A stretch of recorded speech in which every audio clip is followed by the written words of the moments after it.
হে তরুণিয়া নওজওয়ান জওয়াকেরা,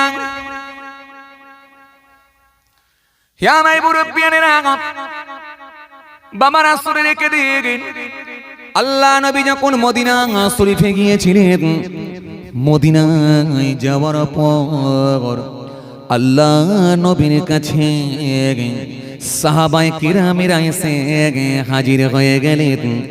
সাহাবীদের ভেতরে একজন সাহাবী যার নাম হলো হযরত ওমর ফারুক রাদিয়াল্লাহু তাআলা আনহু। সাহাবীদের ভেতরে একজন সাহাবী যার নাম হলো হযরত ওমর ফারুক রাদিয়াল্লাহু তাআলা আনহু রাসূলুল্লাহর কাছে এসে হাজির হয়ে গেলেন।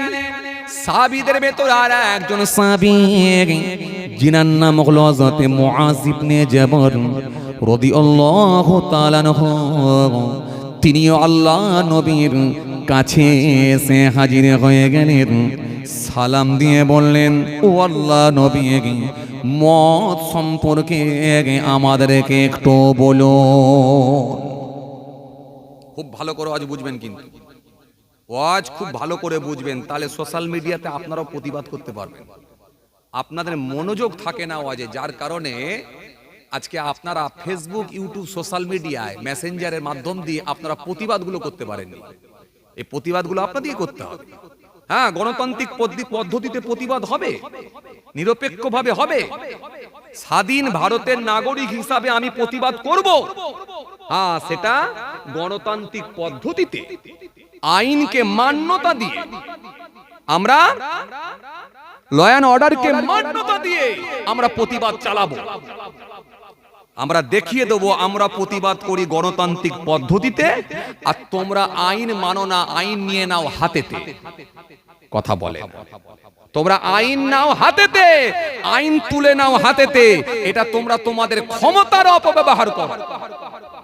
কিন্তু আমরা প্রতিবাদ করি গণতান্ত্রিক পদ্ধতিতে, একেবারে নিরপেক্ষভাবে, পুলিশ প্রশাসনকে সম্মান দিয়ে, আইনকে মান্যতা দিয়ে আমরা প্রতিবাদ করি। আওয়াজ খুব ভালো করে বুঝবেন। হযরত ওমর ফারুক রাদিয়াল্লাহু তাআলা আনহু আল্লাহ নবীর সামনে হাজির হয়ে গেলেন। হযরত মুআয ইবনে জাবাল রাদিয়াল্লাহু তাআলা আনহু তিনিও রাসূলুল্লাহর সামনে এসে হাজির হয়ে গেলেন। ইয়া রাসূলুল্লাহ, ও ইয়া হাবিবাল্লাহ, হুজুর বিয়াদবি নেবেন না হুজুর। ও আল্লাহ নবী, মদ সম্পর্কে একটু আপনি আমাদের বলুন, কেননা মদ খেলে মানুষের সেন্স চলে যায়, কেননা মদ খেলে ঝগড়া অশান্তি বৃদ্ধি পায়, ধন সম্পদ নষ্ট হয়ে যায়, জুয়া খেললে ধন সম্পদ নষ্ট হয়ে যায়, মদ খেয়ে খেয়ে মানুষের জীবন বরবাদ হয়ে যায়। ও আল্লাহ নবী, মদ সম্পর্কে একটু আপনি আমাদের বলুন। মক্কা শরীফ থেকে হিজরত করে যখন মদিনায় গিয়েছিলেন, মদিনায় যাওয়ার পরে সাহাবীদের সঙ্গে এই কথা হচ্ছে। আল্লাহ নবী সেই সময় সাহাবীদেরকে উত্তর দেবেন। আগে আমি আপনাদের বলেছি, আমার নবী একটা কথা নিজে ইচ্ছায় বলতেন না, যেটা আমার আল্লাহ জানাতেন সেটাই আমার নবী উত্তর দিয়ে দিতেন। এজন্য আমার রাসূলুল্লাহ ওয়েট করেছেন, সঙ্গে সঙ্গে আমার আল্লাহ আয়াত দিয়ে জানিয়ে দিলেন, ও আমার হাবিব বলুন, ইয়াসআলুনাকা আনিল খামরি ওয়াল মাইসির কুল ফীমা ইসমুন কাবীর ওয়া মানাফিউ লিন-নাস ওয়া ইসমুহুমা আকবারু মিন নাফিহিমা। আয় আমার দোস্ত, আয় আমার হাবিব, আপনি বলে দেন, এর মধ্যে কোনো উপকার নাই, অপকারটাই বেশি, উপকার কিছু নাই। তবে মদ খাওয়া মানে নিশ্চিত ভাবে সে মানুষটা পাপের লেখা হয়, নিশ্চিত ভাবে সে মানুষটার খাতা হয় পাপ বলে লেখা হয়, গুনাহ বলে লেখা হয়। এজন্য মদে কোনো উপকার নাই, অপকারটা বেশি।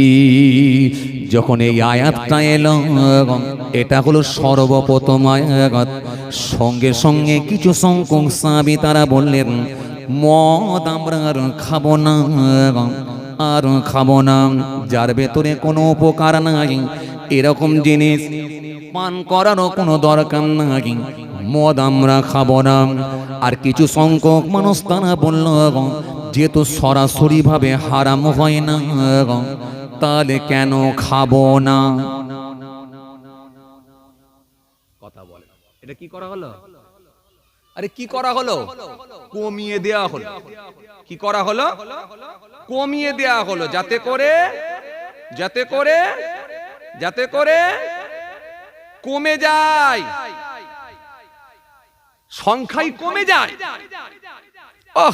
আল্লাহ কি সুন্দর ভাবে আমার আল্লাহ আয়াত দিলেন, কিন্তু সরাসরি আল্লাহ ইচ্ছা করলে হারাম করে দিতে পারতেন না, মানুষের অসুবিধা হয়ে যাবে। একটা চাচা দিনে 20টা বিড়ি খায়, সেই চাচাকে যে যদি বলা হয় কাল থেকে আর একটা খেতে দেবো না, আমার ক্ষমতা আছে, খেলি তরোয়াল দিয়ে গর্দান উড়িয়ে দেবো, ওই মানুষটার জন্য খুব অসুবিধা হবে কি হবে? যা বাবা, হ্যাঁ না কিছু বলেনি, হবে কি হবে না? লোকটা বলবে, বাবু একেবারে এত কড়াকড়ি আইন, একটু যদি আস্তে আস্তে ছাড়তে দিত আমাকে, যদি বলতো 2-5টাও খাও তবু একটা ঠিক ছিল। কথা বলে না।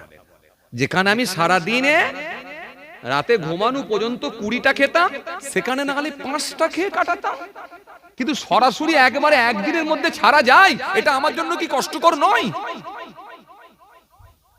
আল্লাহ একটু দমিয়ে দিলেন, অত্যাধিক মদ খাচ্ছে একটু দমিয়ে দিলেন, কিন্তু সরাসরি ভাবে হারাম করেননি।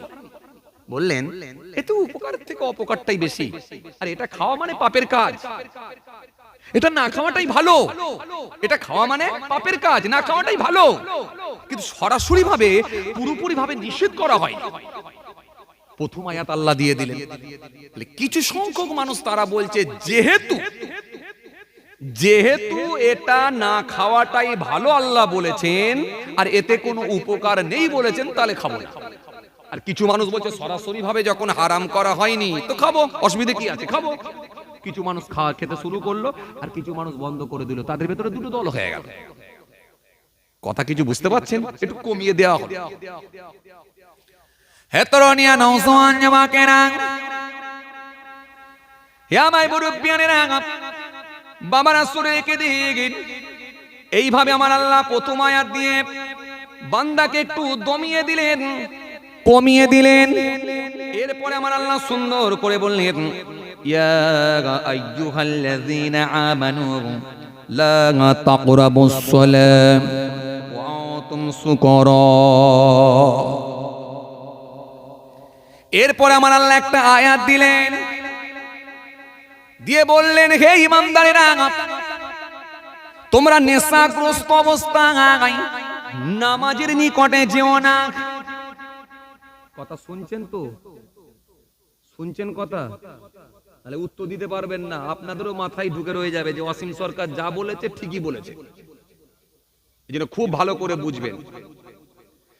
এরপরে আমার আল্লাহ আর একটা আয়াত দিলেন, ইয়া আইয়ুহাল্লাযীনা আমানু লা তাকরাবুস সালাত ওয়া আনতুম সুকারা। হে ঈমানদারেরা, নেশাগ্রস্ত অবস্থায় তোমরা নামাজের নিকটে যেও না। নেশা যখন করবে ওই সময় তোমরা নামাজের নিকটে যেও না। তাহলে আগে বললেন উপকারের থেকে অপকারই বেশি, আর এটা খাওয়া মানে পাপের কাজ, না খাওয়াটাই ভালো। আর পরে আয়াত দিয়ে বললেন নেশাগ্রস্ত অবস্থায় নামাজের নিকটে যেও না। এবারে এই আয়াতটা কখন নাজিল হয়েছিল? আপনাকে আমি কি বলেছি, কোরআন শরীফ নাজিল হয়েছে এক একটা প্রেক্ষাপটে, সিচুয়েশনের উপরে। আয়াত আল্লাহ দিয়েছেন সিচুয়েশনের উপরে। এইজন্য 3 রকম আয়াত আছে। অতীত নিয়ে আল্লাহ বলেছেন, বর্তমান নিয়ে বলেছেন, ভবিষ্যৎ নিয়ে বলছেন। এটা রানিং বর্তমান নিয়ে এই আয়াত আসছে। এই আয়াত কিন্তু রানিং বর্তমান নিয়ে, কেন তৎকালীন সময়ের কথা বলছি, সেই সময়ে ঘটনা যখন ঘটেছে, বর্তমান সেই সময়। এটা এখনকার আয়াত নয়, সেই সময় যে ঘটনা ঘটছে সেই সময়ে সেই সময়কারে আল্লাহ এই আয়াতটা দিয়ে দিলেন, সেটা বর্তমান আয়াত দিচ্ছেন আল্লাহ। এটা কেন এলো শোনেন। এটা আসার পেছনে একটা কারণ আছে। কি কারণ? খুব ভালো করে শুনে রাখেন ভাইরা আমার, বন্ধুরা আমার, সাথী মোহাব্বতের ভাইরা। জি, রাসূলুল্লাহর একজন সাহাবী ছিলেন আব্দুর রহমান ইবনে আউফ। আব্দুর রহমান ইবনে আউফ রাদিয়াল্লাহু তাআলা আনহু। তিনি একদিন বাড়িতে একটু মেহমানদারির ব্যবস্থা করেছিলেন, খাওয়া দাওয়া। কথা শুনছেন? খাওয়া দাওয়ার ব্যবস্থা করেছেন, মেহমানদারির ব্যবস্থা করেছেন। আমরা যেমন মাঝে মাঝে আমাদের বন্ধুদেরকে দাওয়াত দিই না, খাওয়া দাওয়ার ব্যবস্থা করি না, কি করি না? ছেলের আকিকা দিচ্ছেন, ছেলের মুসলমানি দিচ্ছেন, আল্লাহ না করেন বাপের সব রেশানি করছেন, কি বাড়িতে বিয়ে বাড়ি হচ্ছে, একটু মেহমানদারি আমরা করি তো নাকি? মানুষজনকে দাওয়াত দিই তো না, দিই না? দিই। তো রাসূলুল্লাহর একজন সাহাবী আব্দুর রহমান বিন আউফ রাদিয়াল্লাহু তাআলা আনহু, তিনি দাওয়াত দিচ্ছেন সাহাবীদেরকে, একটু খাওয়া দাওয়া হবে, খাওয়া দাওয়ার ইন্তজাম করছেন। যেমন দেখবেন আজকের কিছু ছেলেরা দেখবেন বাড়িতে খাওয়া দাওয়া দেয়, আবার অনেকে দেখবেন অন্য ধর্মের মানুষেরা তারা বলে পার্টি দাও, পার্টি। তার মানে বিরাট জোরদার খাওয়া চলবে। আরে কথা বলেননি কেন? আবার এখন দেখেন এই যে জানুয়ারি মাস চলছে, বিশাল চলছে, ওরে সর্বনাশ।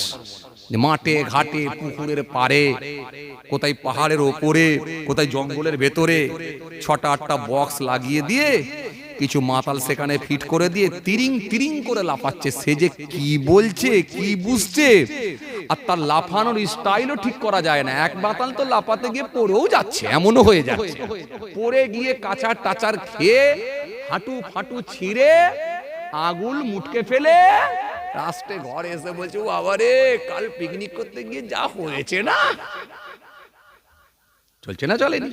এই জন্য জানুয়ারি মাস, এই জন্য দেখবেন কিছু মানুষের হয়ে যায় সর্বনাশ। জানুয়ারি কিছু মানুষের হয় দেখবেন কোল খালি, কোনো কিছু মায়ের হয় দেখবেন কোল খালি। জানুয়ারি মাস কি সর্বনাশ, কথা বলে না যে চলে সারা জানুয়ারি মাস ধরে, ডিসেম্বর মাস ধরে চলে, এগুলো দেখবেন যে। তো আব্দুর রহমান বিন আউফ রাদিয়াল্লাহু তাআলা আনহু, তিনি বাড়িতে একটু খাওয়া দাওয়ার ব্যবস্থা করেছেন। কথা শুনছেন? খাওয়া দাওয়ার ইন্তজাম করেছেন, ব্যবস্থা করেছেন। হে তরুণিয়া নওজওয়ান জামাকেরা, হে আমার মুরব্বিয়ানেরা, বাবা রাসূল রেখে দিয়ে গেলেন কিতাবের মধ্যে পাওয়া যায় সাহাবী বাড়িতে খাওয়া দাওয়ার ইন্তজাম করেছেন, অন্যান্য সাহাবীদেরকেও দাওয়াত করেছেন, সবাই দাওয়াত গ্রহণ করেছেন, ওই বাড়িতে এসে খাওয়া দাওয়া করেছেন। খাওয়া দাওয়া করে শেষে একটু জমিয়ে মদ পান করেছেন। তখনও তো হারাম ছিল নি। আরে কথা বলে না, আরে কথা বলছেন না কেন? এখন হারাম হয়ে গেছে বলে তো আমরা খাইনি, নাহলে কোনো মানুষ চালাতো। কথা বলছেন না কেন? চালাতো না? হ্যাঁ, হালাল খাবার আর কিছু বাকি রেখেছেন? পুরি সর্বনাশ। হালাল খেতে খেতে খেতে খেতে খেতে খেতে বিড়ি শুরু করলো, মাকরু শুরু করে দিল। তারপরে বিড়ি শুরু করতে করতে লাস্টে আবার দেখা যাচ্ছে হারামও খেয়ে ফেলছে কত লোক। কথা বলে না। বলবেন হুজুর মদ তো খাইনি। আরে মদ তো খাননি তো কি হয়েছে? সুদ তো খান। কথা বলে না। আরে সুদ তো খাননি তো কি হয়েছে? বিবিকে তো মহিলা সমিতির হেড বানিয়েছেন তো, নাকি না বানাননি? তাও চা বাবা, হ্যাঁ না কিছুই বলে না তো এরা। আপনাদের দিকে চলে না না এইসব জিনিস? হ্যাঁ, একটু লজ্জা না করে বলেন না মুখ ফুটে যে হ্যাঁ চলে, মাশাআল্লাহ, এই তো ভালো লাগলো। সত্য কথা তো বলতে হবে যে মদ খাননি ঠিকই, কিন্তু সুদ তো খান। সুদ খাননি ঠিকই, মাঝে মধ্যে বাই চান্স একটা করে লটারি কাটা হয়। কথা বলে না। না তাও হয় না, তাও হয় না। মাটিয়া বাজারে যখন যাচ্ছে সকাল বেলায়, যে ব্যাগের ভেতরে রাজমিস্ত্রি কর্নিক, হাতুড়ি, কড়া, খুন্তি সব ব্যাগের ভিতরে ঢুকিয়ে রেখেছে। রেখে যাচ্ছে কোথায়? যাচ্ছে কোথায়? রাজমিস্ত্রির কাজে। যখন যাচ্ছে এই চা খেতে খেতে টুলে বসে বসে চিন্তা করছে আর লটারির দোকান দেখছে। আর ইবলিস বলছে, এই খ্যাপা, কতদিন এইভাবে কাজ করবি? কবে বড় লোক হবি? কেউ জানতে পারবে না। একটা 10 টাকাই মেরে দিয়ে চলে যা। যদি একটা 10 টাকায় মেরে দিয়ে চলে যেতে পারিস, কোনোদিন না কোনোদিন যদি একটা লেগে যায়, ভাগ্যবান হবি, আর গ্রামের সব থেকে উঁচু বাড়িটা তোরই থাকবে। তোর সঙ্গে আর কেউ টেক্কা দিয়ে পারবে? এটা কেটে দিয়ে যা, কেটে দিয়ে চলে গেল। পরদিনে যখন খবরের কাগজ মেলাচ্ছে কিংবা মোবাইলে যখন অনলাইনে দেখছে লাগে না, 1 নম্বরের জন্য মিস হয়ে গেল। তখন ইবলিস বুঝাচ্ছে, খ্যাপা একবারে হয়, একটু ট্রাই তো করতে হবে রে খ্যাপা, আরে চেষ্টা কর, একদিন ফল পাবি। ধরে গেল দ্বিতীয় দিন, আবার যখন লাগলো না, 2 নম্বরের জন্য রয়ে গেল, তখন ইবলিস বলছে, খ্যাপা রে টেনশন করছিস কেন, লাগবে, ধৈর্যের ফল হবে। এক কাজ কর, এই মাটিয়া কি পাড়াগো কচি, পূর্ব পাড়ায় জলসায় যাচ্ছিস, এই যখন আখিরি দোয়া হবে না, একটু চোখ বন্ধ করে দোয়া করবি, আল্লাহ সকালবেলা লটারিটা মেরে দিয়েছি আর তোমার কাছে রাত্রে দোয়া করছি, এবার অন্তত জলসার ওসিলে অন্তত লাগিয়ে দিও। কথা বলে না, একটা সুযোগ পেয়েছিস রে খ্যাপা, তুই রাতের বেলা ওখানে গিয়ে দোয়া কর, টেনশন নেই, দোয়ার ওসিলারে। আরে বাবা, হুজুরদের মুখে শুনিসনি জমায়েতে দোয়া করতে হয়, কারো না কারো দোয়ার ওসিলাই কবুল হয়ে যায়। তো আলহামদুলিল্লাহ ভালো লোক তো আছে, কারো না কারো দোয়ার ওসিলাই কবুল হয়ে যেতে পারে রে খ্যাপা, টেনশন করিসনি। তুই দিনের বেলা সকালবেলা আজকে কাট, রাতের বেলা দোয়া করবি, টাটকা টাটকা কাজ হবে। অলরেডি চলছে কতদিন কাটা, 3.5 মাস কাটা চলছে, লাগে না।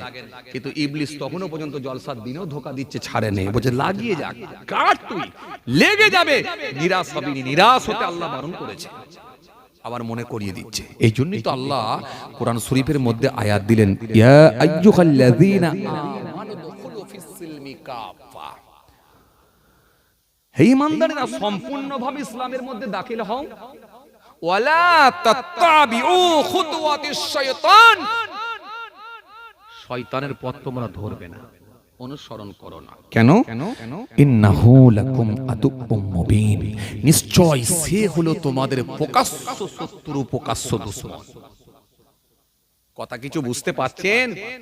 এই শুনছেন কথা? প্রকাশ্য দুশমন, প্রকাশ্য শত্রু কে বলছে? আল্লাহ।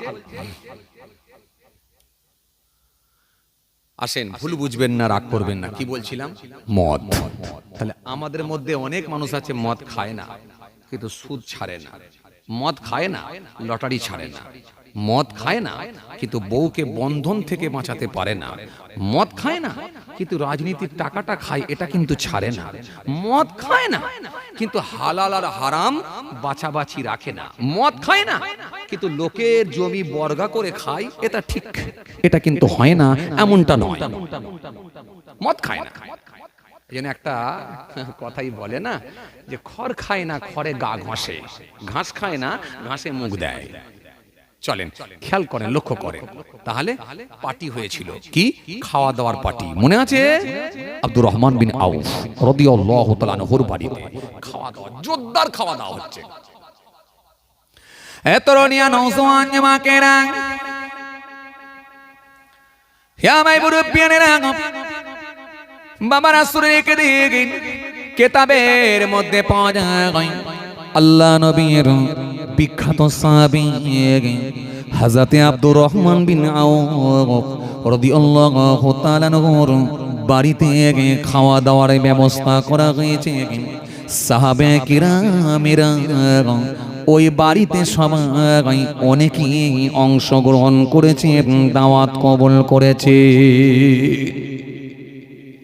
সাহাবায়ে কেরামেরা বসে বসে সকলে মিলে খেতে শুরু করলেন।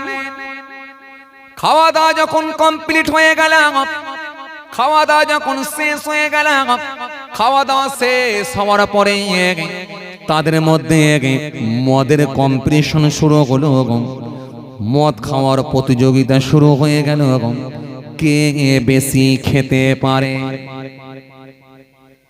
কে বেশি খেতে পারে। খাতা লিয়েছেন নাকি? যাক, তাহলে ছেড়ে দিই, ভালো হলো ভাই, আর বলবো নি, আবার আল্লাহ লিয়েলে বাকিটা কোনোদিন বলবো, এখন ইনশাআল্লাহ কথা বুঝে আসছে। যাক, আল্লাহ নিয়েলে আবার আলোচনা হবে ইনশাআল্লাহ। আমার জন্য দোয়া করবেন, আমি আপনাদের জন্য দোয়া করি। যাক, সকলে আমার জন্য দোয়া করবেন, আমি আপনাদের জন্য দোয়া করি, আর কষ্ট দেবো না আপনাদেরকে। আজকে বুঝাতে চেয়েছিলাম কি কোরআন শরীফে কোন পরিপ্রেক্ষিতে কোন আয়াত নাজিল হয়, যেন এক একটা পরিপ্রেক্ষিতে সিচুয়েশনের উপরে আয়াত নাজিল হয়, কোন প্রেক্ষাপট নিয়ে কোন আয়াত এসেছে সেটা আপনাকে আগে বুঝতে হবে। এই জন্য আপনি একেবারে সেই আগের আয়াত বের করে বলবেন এটা কেন হলো, এটা বললে হয় না। এই জন্য ধাপে ধাপে কেমন করে মদটা হারাম হয়েছিল আমি আপনাদেরকে ক্লিয়ারলি বোঝাবার চেষ্টা করছিলাম। কথা কিছু বুঝতে পারছেন? যাক, আল্লাহ নিয়ে এলে আবার ইনশাআল্লাহ আলোচনা হবে। সবাই আমার জন্য দোয়া করবেন, আমি আপনাদের জন্য দোয়া করি। অসমাপ্ত বক্তব্যকে সমাপ্তের দিকে আগিয়ে দিলাম, সকলে আমার জন্য দোয়া করবেন। আবার অন্যদিনে হবে ইনশাআল্লাহ। যাক, শীতের রাত, ঠান্ডার রাত, আর কষ্ট দেওয়ার দরকার নেই। আল্লাহ নিয়ে এলে আবার ইনশাআল্লাহ আলোচনা হবে। আমি মাঝে মাঝে আসি গো, আল্লাহ নিয়ে এলে ফের আসবো এখন ইনশাআল্লাহ। ইনশাআল্লাহ আবার আল্লাহ নিয়ে এলে আসবো। আসেন ছোট্ট করে দাঁড়িয়ে একটু সালাম পড়ব, দোয়া হবে। আসেন একটু দাঁড়িয়ে সালাম পড়ে নি। ইয়া নবী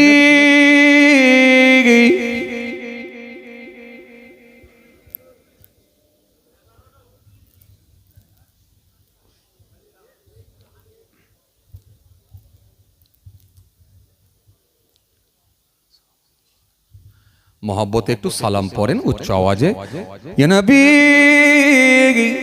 সালাম আলাইকা ইয়া রাসূল সালাম ইয়া হাবিব সালাম আলাইকা সালাওয়াতুল্লাহ আলাইকা। आज है ईद ए मुबारक, आज है रोज़े ए मुसर्रत, आज है वक्त बिलादत, आज है मिला हाज़रात या नबी सलाम। आरो जोरे या रसूल मोहब्बते पढ़ेन या हबीब सलावतुल्लाह अलैका या नबी सलाम लो आमान या रसूल सलाम लो आमादेरो या हबीब सलाम लो बाला मोरा जे सबाई गुनाहगार या नबी सलाम या रसूल सलाम। आवाज दिए पढ़ेन या हबीब सलावतुल्लाह अलैका। मीमू से मदीने हे वाले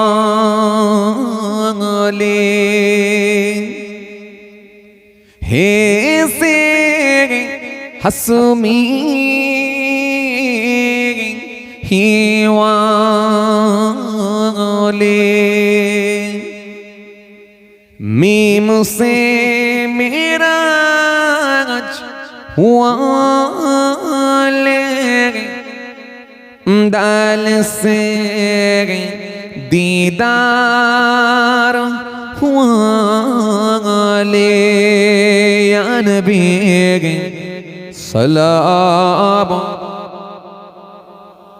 या रसूल सलाम या हबीब सलावतुल्लाह अलैका। सबाई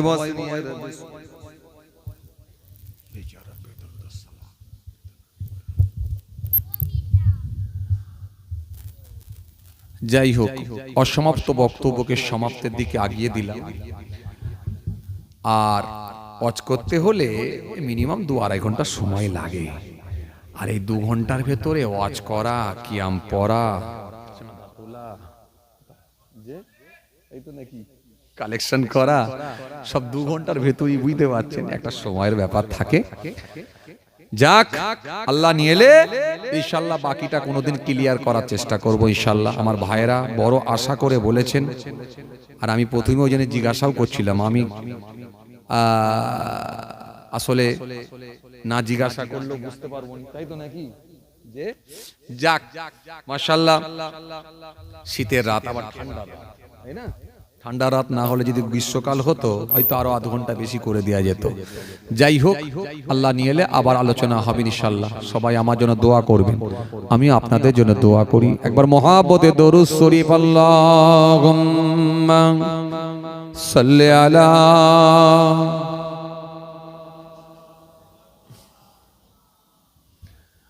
ওয়া আলা আলি।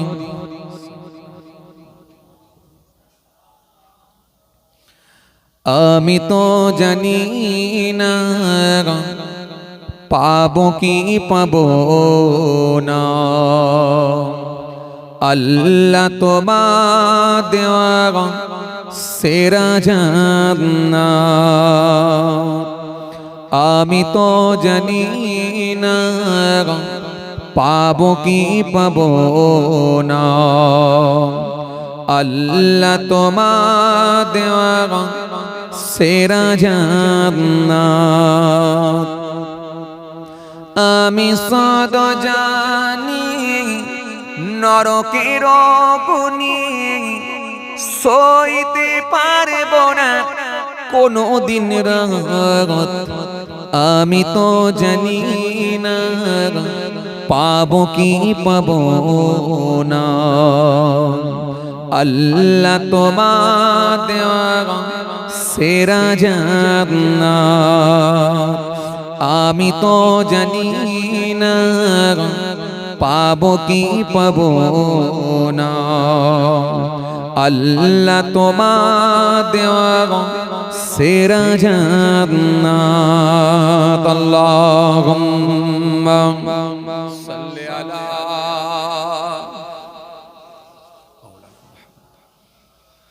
ওয়া আলা আলি। একটু মহব্বতে পড়েন না। গোনা তো করেছি আমি বালুরাশি সমান, অগণিত সীমাহীন পাপের তওবা কবুল করে না রব্বুল আলামিন। জোরে হবে না সুবহানাল্লাহ?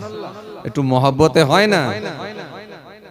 গোনা তো করেছি আমি বালুরাশি সমান, অগণিত সীমাহীন পাপের তওবা কবুল করে না রব্বুল আলামিন। হায়াত আমার কমছে শুধু প্রতিদিন, গোনায় আমার বাড়ছে শুধু বাধাহীন। তুমি তো পারো দিতে না যাত, আমি সদ জানি নরকের আগুনি সইতে পারবো না কোনো দিন রাত। আমি তো জানি না পাবো কি পাবো না, আল্লাহ তোমার দেওয়া সেরা জান্নাত। আমি তো জানি না পাবো কি পাবো না, আল্লাহ তোমার দেওয়া সেরা জান্নাত। আমি সদ জানি নরকের আগুনি সইতে পারিব না কোনো দিন রাত, আমি তো জানি না পাবো কি পাবো না। আল্লাহ তোমার দেওয়া সেরা জান্নাত, আল্লাহুম্মা সাল্লি আলা। তবু সংগ্রাম চালাবই ন্যায়ের প্রতি, যদি কত থাকে দেখে তবু সংগ্রাম চালাবই ন্যায়ের প্রতি। আমি হোসাইনি বলে কি যাইনি, বল অন্যায় থেকে ওই দূরে চলা। আমি হোসাইনি বলে কি যাইনি, বল অন্যায় থেকে ওই দূরে চলা। আল্লাহুম্মা সাল্লি আলা। আওয়াজ দিয়ে পড়েন, মহব্বতে পড়েন ওয়া আলা আলি।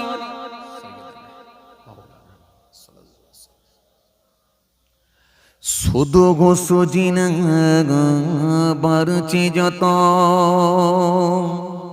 কোরআনের সুর তোলা তত, আমি কাজী নজরুলের মতো ধরব কলম সমস্ত অন্যায়ের বিরুদ্ধে। আমি তার মতো চালাব কলমের গতি, যে গতি আমাকে কে থামাবে। আমি দূরে ঠেলে দেব মধু জোয়া সদ গোস, যদি জব করাইয়া কও। আমি হোসাইনি বলে কি যাইনি, বল অন্যায় থেকে ওই দূরে চলা। আমি হোসাইনি বলে কি যাইনি, বল অন্যায় থেকে ওই দূরে চলা। আল্লাহুম্মা, আওয়াজ দিয়ে পড়েন সাইয়্যিদানা মাওলানা মুহাম্মদ। মহব্বতে পড়েন ওয়া আলা আলি।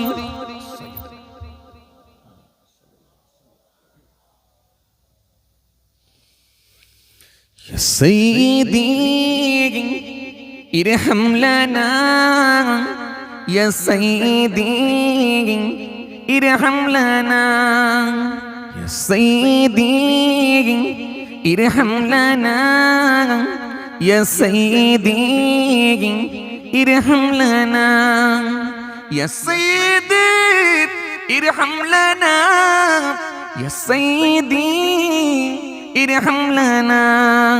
الله الله الله الله الله الله الله الله পড়ুন না। الله الله الله الله الله الله الله الله. আল্লাহ বলবেন, এটাও একটু বলতে ইচ্ছা করছে না মন খুলে। হ্যাঁ? আমরা কি হয়ে গেলাম, হাই রে হাই, যে তবু আমাদের ওপর দিয়ে এত কঠিন কঠিন মুসিবত আসছে। এই যে এসআইআর চলছে, কিছু কিছু জায়গায় এনআরসি হচ্ছে, খালি এদের লক্ষ্য একটাই, মুসলিম তাড়াতে হবে, মুসলিমকে বিতাড়িত করতে হবে। আর আমরা আল্লাহর নাম ভুলে যাচ্ছি, অথচ জলসার মজলিসে বসে। এখানে যদি আল্লাহ বলতে যদি আমাদের ইচ্ছা না করে, দিনে রাতে আর কোনো সময় হবে বলে মনে হয়? চায়ের দোকানে বসে হবে বলে মনে হয়? মুদিখানা দোকান চালাতে গিয়ে হবে বলে মনে হয়? জলসার মসজিদে যদি আমরা যদি আল্লাহ নাম না ডাকি, মসজিদে গিয়ে যদি আল্লাহ যদি না ডাকি, জলসার মজলিসে গিয়ে যদি আল্লাহ নাম না বলি, তো কোথায় বলবো? হাই রে হাই। জি, একবার আল্লাহ বলে ডাকবেন, আমার আল্লাহ বড় খুশি হয়ে যায়। জি, একবার লা ইলাহা ইল্লাল্লাহ বলবেন, আলহামদুলিল্লাহ বলবেন, আল্লাহু আকবার বলবেন, সুবহানাল্লাহ বলবেন, এই আল্লাহ নামের তাসবিহগুলো পড়বেন। আল্লাহ ইচ্ছা করলে একবার বললে 10টা করে নেকি লিখে দেবেন।